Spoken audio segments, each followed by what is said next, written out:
আসসালামু আলাইকুম বন্ধুরা, এনকে ফুড রকমারি তোমাদেরকে স্বাগত। বাড়িতে লচ্ছা না বানিয়ে বাজার থেকে লচ্ছা কিনে নিয়ে এসে আজকে আমি লচ্ছার রেসিপি করব। চলো কিভাবে করছি সেটাই তোমাদেরকে দেখাই। প্রথমে একটা নারকেলকে ভালোভাবে ফাটিয়ে তার মধ্যে পানিটাকে বের করে দিচ্ছি। তারপর নারকেলগুলোকে কুচি কুচি করে কেটে নেব। প্রথমে নারকেলটাকে ফাটিয়ে পানিটা বের করে নেওয়া হলো। আমি আগেই পানিটাকে সরিয়ে নিলাম পানিটা খাওয়ার জন্য।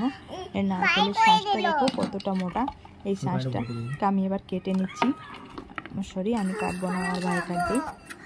নারকেলটা কেটে দিচ্ছে আর আমি এদিকে কুচি কুচি করে নেবো। আর আমার মেয়েটা নারকেলের পানিটা খেয়ে নিচ্ছে। এই যে আমি কে হয় তোর মামা হয় না, তাহলে মামা হয় না আমি তাহলে আমাকে মাছ ছুঁয়ে দেবে। নারকেলের পিসটা খাচ্ছে, একদম গোল গোল করে কেটেই চলছে একসঙ্গে। এবার এই নারকেলগুলোকে আমি কুচি কুচি করে কেটে নেব। আর এখানে কুচি কুচি করে কাটার পর আমি এখানে একটা পাত্র নিয়ে নিয়েছি। এই পাত্রটার মধ্যে দিয়ে দেব পরিমাণ মতো দুধ আর পরিমাণ মতো পানি।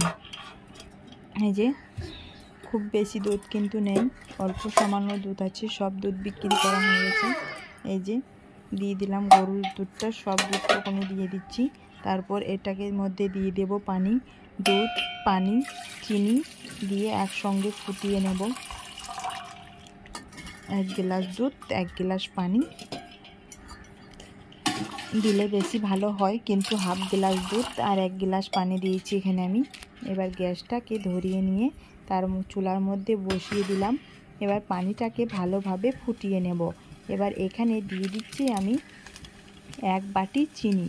এখানে আমি পরিমাণ মতো চিনি দিয়েছি, তোমরা মিষ্টি কম বেশি করে চিনিটা দিয়ে দেবে। এই দেখো দিয়ে দিলাম 1 বাটি চিনি।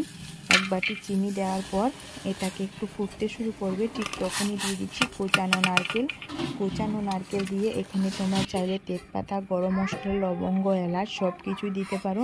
আমি ওসব কিছু দিয়ে খাবো না, তাই জন্য ওসব কিছু দিইনি। এবার এটাকে বদবদ করে ফুটিয়ে নেব, তারপর নামিয়ে নেব।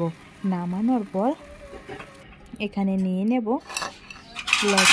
লচ্ছাগুলোকে নিয়ে নিয়েছি। এবার তারপর লচ্ছাগুলো নেওয়ার পর চাইলে লচ্ছাগুলো কিন্তু তোমরা খোলায় ভেজে নিতে পারো। আমি কিন্তু লচ্ছা খাওয়ার আগে লচ্ছাগুলোকে শুকনো খোলায় ভালোভাবে ভেজে নিই। তারপর এরকম করে গরম পানিগুলো লচ্ছার মধ্যে দিয়ে দিই, মিষ্টি মিষ্টি পানি, দুধ পানিগুলো। তারপর লচ্ছাটাকে ভিজিয়ে খেয়ে দিই। আজকে কিন্তু লচ্ছাটা ভাজা হয়নি, যেমন ছিল সেরকমই কেমন যেন সাদা সাদা লাগছে। এরকম লচ্ছাগুলো একটু বড় বড় রয়েছে, আর কড়ার মধ্যে ভেজে নিলে খেতেও বেশি ভালো লাগে, দেখতেও সুন্দর লাগে, আর তো ভালো লাগে। দেখো লচ্ছাটা কতটা সুন্দর লাগছে। খাওয়ার ভিডিও আর দেখাচ্ছি না। টাটা বন্ধুরা।